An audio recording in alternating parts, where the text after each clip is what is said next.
یا رحمت للعالمین یا رحمت للعالمین یا رحمت للعالمین.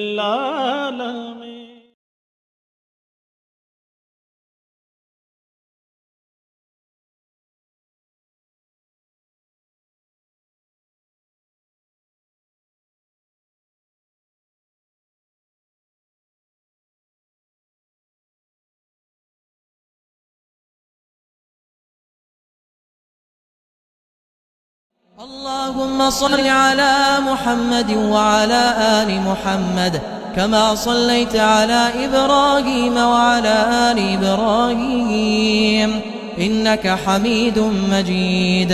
اللهم بارك على محمد وعلى آل محمد كما باركت على إبراهيم وعلى آل إبراهيم إنك حميد مجيد.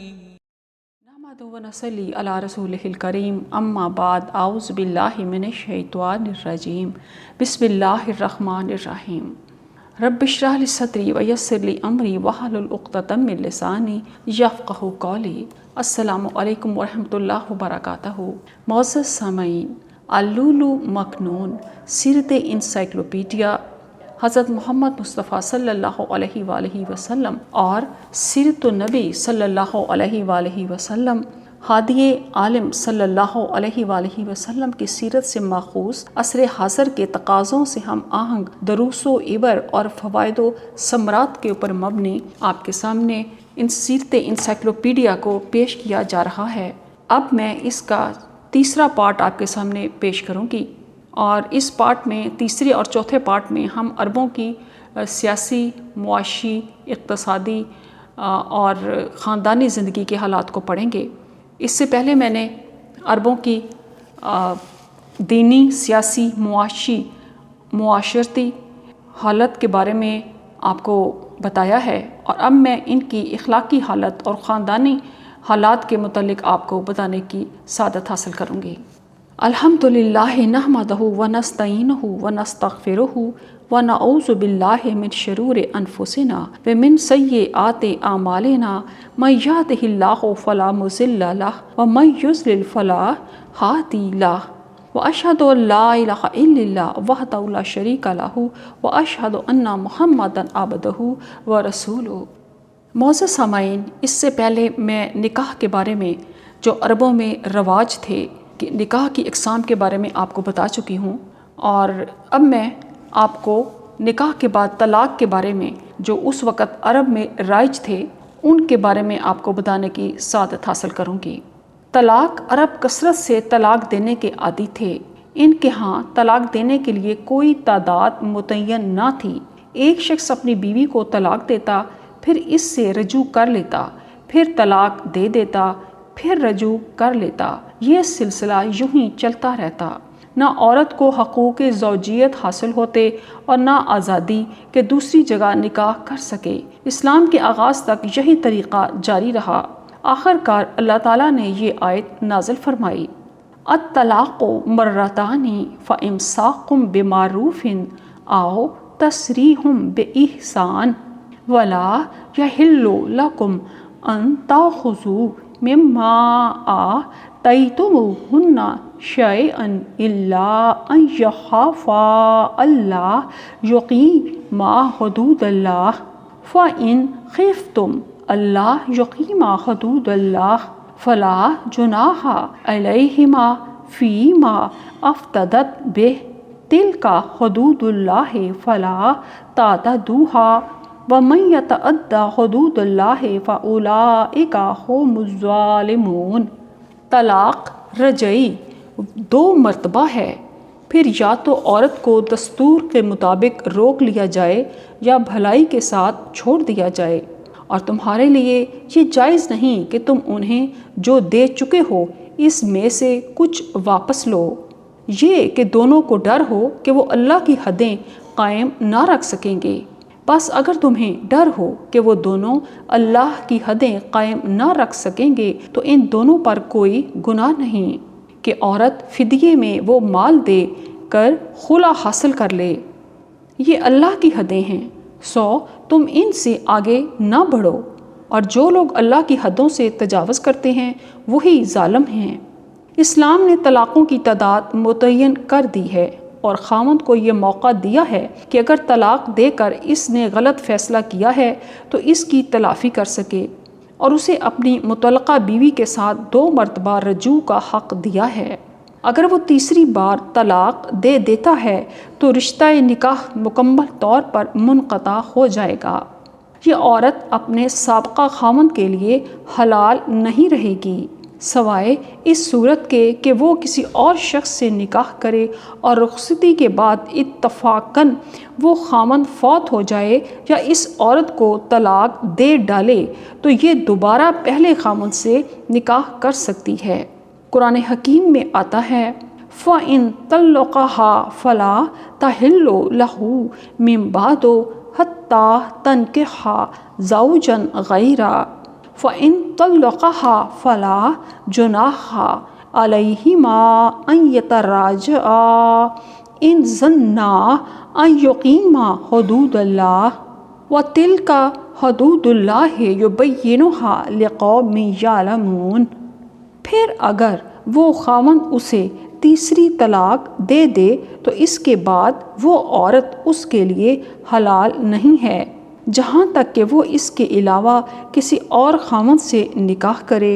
پھر اگر وہ بھی اسے طلاق دے دے تو ان دونوں سابقہ میاں بیوی پر کوئی گناہ نہیں کہ آپس میں رجوع کر لیں، اگر وہ دونوں خیال کریں کہ اللہ کی حدیں قائم رکھ سکیں گے، اور یہ اللہ کی حدیں ہیں وہ انہیں ان لوگوں کے لیے بیان کرتا ہے جو علم رکھتے ہیں۔ طلاق کی ایک صورت ظہار کی تھی جس سے بیوی اپنے خاوند کے لیے حرام ہو جاتی تھی۔ وہ یہ تھی کہ خاوند اپنی بیوی سے کہتا کہ تو میرے لیے میری ماں کی طرح ہے۔ جاہلیت میں یہ حرمت دائمی ہوتی تھی، اسلام نے اسے غیر معقول اور جھوٹی بات قرار دیا اور کفارے کے ذریعے خاوند کو اس مصیبت سے نجات حاصل کرنے کا راستہ دیا۔ فرمان الہی ہے الذین یظاہرون منکم من نسائہم ما ہن امہاتہم ان امہاتہم الا اللائی ولدنہم وانہم لیقولون منکرا من القول وزورا۔ تم میں سے جو لوگ اپنی بیویوں سے زہار کرتے ہیں وہ ان کی مائیں نہیں ہیں، ان کی مائیں تو وہی ہیں جنہوں نے انہیں پیدا کیا، انہیں جنا، اور بے شک وہ ناگوار بات اور جھوٹ کہتے ہیں۔ لوٹ مار، حملے اور لڑائیاں۔ عربوں میں نہایت معمولی باتوں پر لڑائیاں شروع ہو جاتی تھیں۔ وہ اپنے خود ساختہ معاشرتی اصولوں کی خاطر جن کی کوئی اہمیت بھی نہ ہوتی بے دریغ انسانی خون بہاتے اور لڑائیاں چھیڑ دیتے تھے۔ تاریخ ہمارے سامنے عربوں کے جاہلی زمانے کے واقعات کا ایک ایسا سلسلہ بیان کرتی ہے جس سے معلوم ہوتا ہے کہ ان کے دلوں پر جنگی جنون پوری طرح مسلط تھا جو ان کی سوچنے سمجھنے کی صلاحیتوں پر بھی حاوی تھا۔ ان واقعات میں ایک واقعہ جنگ بسوس کا ہے۔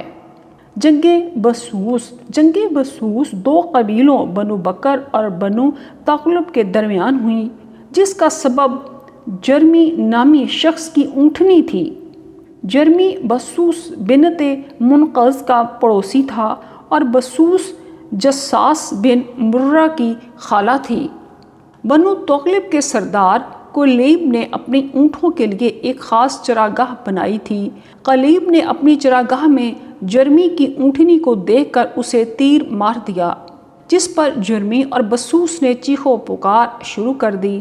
جساس نے کلیب کو قتل کرنے کے لیے اس موقع کو غنیمت سمجھا اور اسے قتل کر ڈالا۔ اس وجہ سے دونوں قبیلوں میں 40 سال تک زبردست لڑائیاں ہوتی رہیں۔ جنگ دوحس۔ اس طرح جنگ دوحس و غبرہ ہے جس کا سبب 2 گھوڑوں واحس اور غبرہ کے درمیان ہونے والا دوڑ کا مقابلہ بنا۔ واحس قیس بن زہیر کے گھوڑے کا نام تھا اور غبرہ حذیفہ بن بدر کی گھوڑی تھی۔ حذیفہ نے ایک آدمی کو چپکے سے اشارہ کیا کہ وہ وادی میں کھڑا ہو جائے، اگر وہ داہس گھوڑے کو آگے بڑھتا دیکھے تو اسے روکے۔ اس نے ایسا ہی کیا، گھوڑے کو دھکا دیا اور اسے پانی میں گرا دیا۔ اسی طرح غبرا آگے بڑھ گئی، اس پر خوب قتل و غارت ہوئی اور 2 قبیلوں بنو ابس اور بنو ذیبیان میں جنگ چھڑ گئی، اوس و خزرج کی باہمی جنگیں۔ اسی طرح جاہلیت کے زمانے میں اوس اور خزرج کے درمیان خاصی لڑائیاں ہوئیں، حالانکہ وہ چچا زاد بھائی تھے۔ اوس اور خزرج حارثہ بن ثعلبہ ازدی کی اولاد میں سے ہیں۔ ان کے درمیان مسلسل لڑائیاں ہوتی رہیں۔ آخری لڑائی جنگ بواس ہے۔ اس میں قبیلہ اوس کے حلیف یہودیوں نے ان سے مدد کرنے کے معاہدے کی تجدید کی تھی۔ اوس اور خزرج میں ہونے والی اکثر لڑائیوں کی آگ یہودیوں نے بھڑکائی تاکہ دونوں قبیلے کمزور ہو جائیں اور سرداری ان یہودیوں کو حاصل ہو جائے۔ ہر فریق نے اپنے حلیف ہمسایہ قبائل سے مدد حاصل کی۔ اس طرح ان کے درمیان شدید جنگ ہوئی اور آخرکار اوس کے ایک باصلاحیت شخص کے ہاتھوں مساحلت پر ختم ہو گئی۔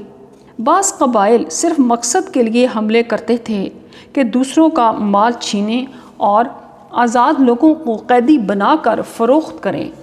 زین بن حارثہ رضی اللہ تعالیٰ عنہ ایک آزاد عربی النسل تھے اور سلیمان فارسی رضی اللہ تعالیٰ عنہ آزاد فارسی النسل تھے۔ ان دونوں کو غلام بنا کر فروخت کیا گیا تھا۔ اسلام نے اس لوٹ مار اور غارت گیری کا خاتمہ کیا اور اسی طرح امن و امان قائم کیا کہ ایک اکیلا مرد اور ایک اکیلی عورت صنعاء سے حضر موت شہر تک سفر کرتے تھے، مگر انہیں اللہ کے سوا کسی کا خوف نہیں ہوتا تھا، سوائے اس کے کہ انہیں اپنی بکریوں پر بھیڑیے کے حملے کا خوف ہوتا تھا۔ علم و خواندگی عرب لوگ یہود و نصارہ کی طرح اہل کتاب تھے، نہ ہی اہل علم، بلکہ ان پر جہالت اور ناخواندگی غالب تھی۔ قدیم روایات اگرچہ وہ کتنی ہی غلط کیوں نہ ہوتی، ان کی تقلید اور ان پر جمود طاری تھا۔ عرب قوم لکھنا جانتی تھی، نہ علم حساب سے واقف تھی۔ اکثر لوگوں کی یہی حالت تھی، بہت تھوڑے لوگ لکھنا پڑھنا جانتے تھے۔ اپنی جہالت اور محدود معلومات رکھنے کے باوجود عرب لوگ ذہانت و فطانت، زود فہمی، خوش ذوقی، ذکاوت، حسن استعداد، علم و معرفت اور درست رہنمائی قبول کر لینے پر آمادگی میں مشہور تھے۔ اسی وجہ سے اسلام قبول کر لینے کے بعد وہ بہترین عالم، دانشور اور فقیہ بنے۔ جہالت کا خاتمہ ہوا، علم و معرفت ان کے خصوصی اوصاف بن گئے۔ ان میں سے کچھ لوگوں نے علم قیافہ نشانات کے ذریعے سے حقیقت کا کھوج لگانا میں مہارت حاصل کی۔ کچھ طبیب تھے، مثلا حارث بن کلدہ، ان کی طب کی بنیاد روزمرہ زندگی سے حاصل ہونے والے تجربات تھے۔ اب ہم دیکھتے ہیں کہ عربوں کی اخلاقی حالت اس وقت کیا تھی۔ عربوں کے اخلاق اچھے نہیں تھے، شراب اور جوئے کے شوقین تھے، قافلوں پر حملے اور لوٹ مار، عصبیت، ظلم، خون ریزی، جذبہ انتقام کی تسکین، مال غصب کر لینا، یتیموں کا مال کھانا، سودی لین دین، چوری اور زنا جیسے جرائم عام تھے۔ یہ بات بھی ملحوظ رہنی چاہیے کہ زنا صرف لونڈیوں میں تھا یا خاص قسم کی ان بدکار عورتوں میں تھا جنہوں نے اپنے گھروں پر علامتی جھنڈے لگائے ہوئے تھے۔ آزاد عورتوں میں یہ مرض بہت شاذ و نادر تھا۔ اس کی بہترین دلیل یہ ہے کہ جب فتح مکہ کے بعد نبی کریم صلی اللہ علیہ وآلہ وسلم نے عورتوں سے اس بات پر بیعت لی کہ وہ اللہ تعالیٰ کے ساتھ کسی کو شریک نہیں ٹھہرائیں گی، نہ چوری کریں گی اور نہ زنا کریں گی، تو ابو سفیان رضی اللہ تعالیٰ عنہا کی بیوی ہند بنت عتبہ رضی اللہ تعالیٰ عنہا نے کہا، کیا آزاد عورت بھی زنا کر سکتی ہے؟ تمام عرب ایسی اخلاقی گراوٹ کا شکار نہیں تھے، بلکہ ان میں بہت سے لوگ ایسے بھی تھے جو زنا کرتے تھے، نہ شراب پیتے تھے، خون بہاتے تھے، نہ کسی پر ظلم کرتے تھے، بلکہ یتیموں کا مال کھانے کو گناہ سمجھتے تھے اور سودی کاروبار سے دور رہتے تھے۔ ان میں سے بہت سی اچھی صفات و عادات بھی تھیں جن کی وجہ سے وہ اس بات کے اہل بنے کہ اسلام کے جھنڈے کو دنیا میں لہرا سکیں، اور وہ خوبیاں یہ تھیں: ذہانت و فطانت، عربوں کے دل بڑے شفاف تھے، ان پر ہندوستانی، رومی، یونانی اور ایرانی معاشروں کی طرح فلسفے، دیو مالائی اور بے سر و پا افسانے اثر انداز نہیں ہوتے تھے، جن کے اثرات کو کھرچنا مشکل ہو جاتا ہے۔ ہو سکتا ہے کہ ان کے دلوں کو اسی مقصد کے لیے تیار کیا گیا ہو کہ وہ اس کائنات کے سب سے عظیم مشن یعنی اسلام کی لازوال دعوت کی ذمہ داریاں اٹھا سکیں۔ یہی وجہ ہے کہ وہ تمام اقوام سے بڑھ کر قوت حافظہ کے مالک تھے۔ ان کی ذہنی صلاحیتیں اسلام کی حفاظت کے لیے استعمال ہوئیں۔ ان کی فکری قوتیں اور فطری صلاحیتیں خیالی فلسفوں، بے فائدہ رومی تنازعات اور منطق کی پیچیدگیوں میں ضائع نہیں ہوئی تھیں۔ عربوں کی لغت کا وسیع ہونا ان کی ذہانت اور قوت حافظہ کی دلیل ہے۔ عربی میں شہد کے 80، لومڑی کے 200، شیر کے 500 اور اونٹ کے 1000 نام ہیں۔ اتنے ہی نام تلوار کے ہیں۔ حوادث و آفات کے لیے تقریباً 4000 نام ہیں۔ اس میں کوئی شک نہیں کہ اتنے ناموں کے احاطے کے لیے ایک روشن، بیدار اور مضبوط حافظے کی ضرورت ہوتی ہے۔ اہل عرب کی ذہانت و فطانت اس حد تک پہنچی ہوئی تھی کہ کلام تو بہت دور کی بات تھی، محض اشارے سے بات سمجھ جاتے تھے، اور اس کی بے شمار مثالیں موجود ہیں۔ جود و سخا یہ عربوں کا بنیادی وصف تھا۔ اگر کسی شخص کے پاس صرف ایک ہی اونٹنی ہوتی تو مہمان کی آمد پر اسے ذبح کر دیتا۔ بعض لوگ انسانوں کو تو کیا، جنگلی جانوروں اور پرندوں کو بھی کھلاتے تھے۔ حاتم طائی کی سخاوت زبان زد عام تھی اور اس کی مثالیں بیان کی جاتی تھیں۔ بہادری، مردانگی اور دلیری۔ عرب لڑائی کی موت کو باعث فخر اور بستر پر آنے والی موت کو باعث ذلت سمجھتے تھے۔ ایک شخص کو جب اس کے بھائی کے قتل کی خبر ملی تو اس نے کہا، اگر وہ قتل ہو گیا ہے تو کوئی نئی بات نہیں، اس کا باپ، بھائی اور چچا بھی قتل ہوئے تھے۔ اللہ کی قسم، ہم میں سے کوئی بھی طبعی موت نہیں مرتا، ہم تو نیزوں کی اونیوں اور تلواروں کے سائے میں مرتے ہیں۔ ہمارا کوئی سردار طبعی موت نہیں مرا، اور نہ کبھی ایسا ہوا ہے کہ ہم میں سے کوئی قتل ہو اور اس کا قصاص نہ لیا جائے۔ ہمارے خون تلواروں کی ڈھال پر بہتے ہیں، تلواروں کی دھار کے سوا کسی اور چیز پر نہیں بہتے۔ اہل عرب چادر، چاردیواری اور عزت و ناموس کی حفاظت پر کسی چیز کو مقدم نہیں سمجھتے تھے، اور اس مقصد کے لیے اپنی جانیں بھی قربان کر دیتے تھے۔ مشہور شاعر انترا کہتا ہے، وہ مجھے یوں مرنے سے ڈرانے لگی جیسے میں مرنے سے دور ہوں۔ میں نے اسے جواب دیا کہ بے شک موت ایک ایسا گھاٹ ہے جس کا پیالہ مجھے ضرور پلایا جائے گا۔ تیرا باپ نہ رہے تو اپنی حیا کو تھام کر رکھ اور جان لے کہ میں اگر قتل نہ بھی کیا جاؤں تو بھی موت ضرور آنی ہے۔ وہ مزید کہتا ہے، مجھے ذلت کے ساتھ آب حیات نہ پلا بلکہ عزت کے ساتھ کڑوا پیالہ پلا دے، میں بخوشی پی لوں گا۔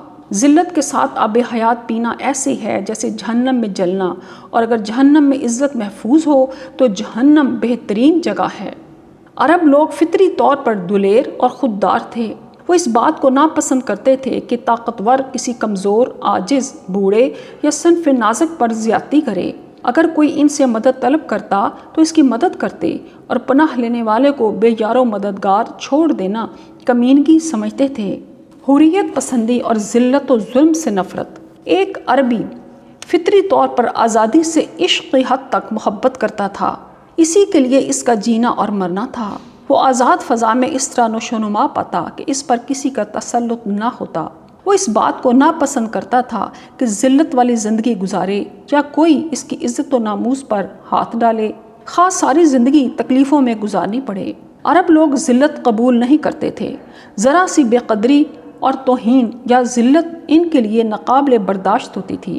اس کی ایک مثال یہ ہے، سلطنت ہیرا کا بادشاہ عمرو بن ہند اپنے ہم نشینوں میں بیٹھا ان سے پوچھ رہا تھا کہ تم عربوں میں کسی ایسے شخص کو جانتے ہو جس کی ماں میری ماں کی خدمت کرنا ناپسند کرے؟ انہوں نے جواب دیا، ہاں، ایک غریب شاعر عمرو بن کلثوم ہے، اس کی والدہ ایسی ہے۔ بادشاہ نے عمرو بن کلثوم کو ملاقات کی دعوت دی اور اس کی والدہ کو بھی اپنی والدہ سے ملنے کی دعوت دی۔ بادشاہ نے اپنی والدہ سے یہ بات پہلے ہی طے کر لی تھی کہ کھانا کھانے کے بعد وہ عمرو بن کلثوم کی والدہ سے کہے گی کہ تمہاری طرف جو پلیٹ پڑی ہے مجھے پکڑاؤ۔ چنانچہ جب اس نے عمرو بن کلثوم کی والدہ سے یہ بات کہی تو اس نے جواب دیا کہ ضرورت مند خود اٹھ کر اپنی ضرورت پوری کرے۔ بادشاہ کی والدہ نے دوبارہ یہ بات کہی اور اصرار بھی کیا تو عمرو بن کلثوم کی والدہ لیلا چلائی، اے بنو تغلب، مدد کے لیے آؤ، ہائے میں ذلیل ہو گئی۔ اس کے بیٹے نے یہ سنا تو غصے میں تیزی سے دوڑا اور سائبان میں بادشاہ کی لٹکی ہوئی تلوار دیکھی۔ اس نے وہی تلوار لے کر بادشاہ عمرو بن ہند کا سر تن سے جدا کر دیا اور بنو تغلب کو آواز دی۔ سب نے جو کچھ سائبان میں تھا لوٹ لیا۔ پھر عمرو بن کلثوم نے بادشاہ کی قوم کو مخاطب کرتے ہوئے کہا، اے عمرو بن ہند کی قوم، ہم کیسے تمہارے بادشاہ کے غلام بنیں؟ اے عمرو بن ہند کی قوم، تم کس مقصد کے لیے ہمارے مخالفین کی بات مانتے ہو اور ہمیں حقیر سمجھتے ہو؟ تم ہمیں دھمکیاں دیتے ہو اور خوف زدہ کرتے ہو۔ باز آ جاؤ، ہم کب تمہاری ماں کے غلام یا خادم تھے؟ جب بادشاہ ہی لوگوں کو ذلیل کرنے لگ جائے تو ہم اس ذلت میں رہنا قبول نہیں کریں گے۔ ایفائے عہد، صاف گوئی اور سچائی۔ عرب جھوٹ سے نفرت کرتے اور اسے عیب خیال کرتے تھے۔ وہ وفادار تھے، اسی لیے اسلام میں داخل ہونے کے لیے صرف زبان سے شہادت دینا کافی تھا۔ جھوٹ سے ان کی نفرت کی دلیل ابو سفیان رضی اللہ تعالی عنہ اور شاہ روم ہرقل کا واقعہ ہے۔ ہرقل نے ابو سفیان سے رسول اللہ صلی اللہ علیہ وآلہ وسلم کے بارے میں کئی سوالات پوچھے تھے، جبکہ قریش، مکہ اور مسلمانوں کے درمیان کئی لڑائیاں اس وقت تک ہو چکی تھیں اور اب وہ حالت صلح میں تھے۔ ابو سفیان کہتا ہے کہ اگر مجھے شرم یہ نہ ہوتی کہ میری قوم کے جن لوگوں کو میرے پیچھے میری تکذیب یا تصدیق کرنے کے لیے بٹھایا گیا ہے وہ میری طرف جھوٹ کی نسبت کریں گے تو میں نبی کریم صلی اللہ علیہ وآلہ وسلم کے بارے میں ضرور جھوٹ بولتا۔ نعمان بن مندر نے عربوں کی وفاداری کے بارے میں ایران کے بادشاہ کسریٰ سے کہا تھا کہ ایک عرب اگر آنکھ کے اشارے ہی سے کچھ کہہ دے تو وہ ایسا عہد و پیماں بن جاتا ہے جسے موت ہی ختم کر سکتی ہے۔ ان میں سے کوئی ایک زمین سے لکڑی اٹھاتا تو یہی اس کے قرض کے لیے رہن بن جاتی تھی۔ اس کی رہن شدہ چیز کو غصب کرنے کی نوبت آ سکتی ہے، نہ اس کی امان کو توڑا جا سکتا ہے۔ اگر عرب کے کسی باشندے نے کسی کو پناہ دی ہو اور وہ اس سے دور ہو، اسی اثنا میں پناہ لینے والے پر کوئی زیادتی ہو جائے تو پناہ دینے والے کو اس وقت تک چین نہیں آتا جب تک وہ تکلیف کا باعث بننے والے قبیلے کو ختم نہ کر دے یا اس کا اپنا قبیلہ انتقام لیتے لیتے فنا ہو جائے کہ اس کی امان کو توڑا کیوں گیا ہے۔ اور اگر کوئی مجرم جان پہچان اور رشتہ داری کے بغیر ان سے حفاظت طلب کرتا ہے تو یہ اس کی جان بچانے کے لیے اپنی جانیں اور اس کا مال بچانے کے لیے اپنے اموال قربان کر ڈالتے ہیں۔ وفاداری عربوں کا بنیادی وصف تھا۔ اسلام نے اسے صحیح سمت عطا کی۔ اس انسان پر سختی کی جو کسی مجرم کو پناہ دیتا تھا، خواہ وہ کتنے ہی مرتبے والا ہو یا اس سے کیسی ہی رشتہ داری کیوں نہ ہو۔ چنانچہ رسول اللہ صلی اللہ علیہ وآلہ وسلم نے فرمایا، لعن اللہ من آوى محدثا، اللہ اس انسان پر لعنت بھیجتے ہیں جو کسی جنایت کار فسادی کو پناہ دیتا ہے۔ اس کے بعد ہے صبر و قناعت اور قوت برداشت۔ عرب لوگ یہ کہتے ہوئے دسترخوان سے اٹھ کھڑے ہوتے تھے کہ بسیار خوری ہوشیاری کو ختم کر دیتی ہے اور وہ زیادہ کھانے والے لالچی شخص کو اچھا نہیں جانتے تھے۔ ایک عرب شاعر کہتا ہے، جب ہاتھ کھانے کی طرف بڑھتے ہیں تو میں جلد بازی کا مظاہرہ نہیں کرتا، کیونکہ جو لوگوں میں سے زیادہ حریص ہو وہی جلد باز ہوتا ہے۔ مشکلات سہنے اور تکالیف برداشت کرنے میں انہیں عجیب قدرت حاصل تھی۔ شاید انہوں نے اپنے خشک اور بے آب و گیا سیاروں کے مزاج سے یہ چیز حاصل کی تھی۔ وہ دشوار گزار صحراؤں، پہاڑوں کو عبور کرنے اور دوپہر کی چلچلاتی دھوپ میں سفر کرنے کے عادی تھے۔ وہ گرمی سے متاثر ہوتے نہ سردی سے، دشوار گزار راستوں سے نہ طویل سفروں سے، اور بھوک سے نہ پیاس سے۔ اور جب وہ حلقہ بگوش اسلام ہوئے تو انہوں نے صبر و تحمل کی بہترین مثالیں قائم کی۔ وہ معمولی چیز پر راضی ہو جاتے تھے۔ کمر سیدھی رکھنے کے لیے چند کھجوروں اور حلق تر رکھنے کے لیے پانی کے چند گھونٹوں کے ہوتے ہوئے ایک عربی کئی دن تک سفر جاری رکھتا۔ جسمانی قوت اور بلند حوصلے۔ عرب حوصلے کی بلندی اور دل کی مضبوطی کے ساتھ جسمانی قوت و بہادری میں بھی معروف تھے۔ جب روحانی اور جسمانی قوتیں یکجا ہو جائیں تو پھر عجیب و غریب نتائج برآمد ہوتے ہیں، اور ان کے اسلام قبول کرنے کے بعد بھی یہی کچھ ہوا۔ معاف کر دینے اور پناہ دے کر حفاظت کرنے کے اوصاف۔ عرب اپنے مخالفین اور ہمسروں کو مقابلے کی دعوت دیتے تھے، پھر جب ان پر دستری حاصل کر لیتے تو انہیں معاف کر دیتے اور چھوڑ دیتے۔ وہ زخمیوں کو مارنے سے اجتناب کرتے، ہمسائیگی کے حقوق کا خیال رکھتے، خاص طور پر چادر اور چار دیواری کا تحفظ کرتے تھے۔ ان کا شاعر کہتا ہے وَآغُصُّ طَرَفِي إِن بَدَتْ لِي جَارَتِي حَتَّى يُوَارِيَ جَارَتِي مَأْوَاهَا۔ اگر میری پڑوسن سامنے آ جائے تو جب تک وہ چار دیواری میں چلی نہیں جاتی میں اپنی آنکھیں نیچی رکھتا ہوں۔ جب کوئی بھی ان سے پناہ طلب کرتا تو وہ اسے پناہ دے دیتے، اور کبھی اس مقصد کے لیے اپنی جان، اولاد اور مال بھی قربان کر دیتے تھے۔ اسلام کے لیے عرب معاشرے کا انتخاب ہی کیوں؟ ابھی جو ہم نے فضائل اور اخلاق حمیدہ سنے ہیں، عربوں کا قیمتی سرمایہ تھے۔ اسلام نے ان کی نشو و نما کی، انہیں جلا بخشی اور درست راستے پر گامزن کیا۔ اس لیے یہ کوئی عجیب بات نہیں کہ جب عرب پاکیزہ فرشتوں کے روپ میں صحراؤں سے نکل کر ساری زمین پر پھیلے تو انہوں نے کفر سے بھری زمین کو ایمان سے لبریز کر دیا، ظلم و جور سے اٹی مخلوق کو عدل و انصاف دیا، خامیاں دور کر کے خوبیوں سے مالا مال کر دیا، اور شر کے مقابلے میں خیر و بھلائی کو عام کر دیا۔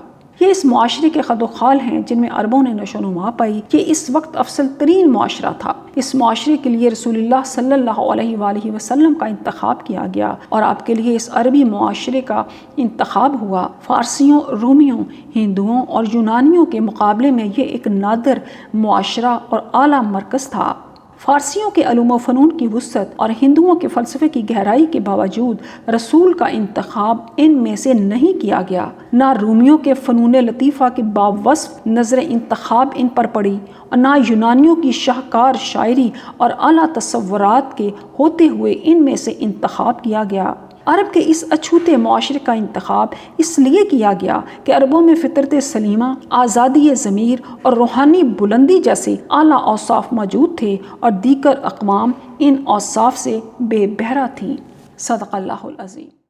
اللهم صل على محمد وعلى آل محمد كما صليت على إبراهيم وعلى آل إبراهيم إنك حميد مجيد اللهم بارك على محمد وعلى آل محمد كما باركت على إبراهيم وعلى آل إبراهيم إنك حميد مجيد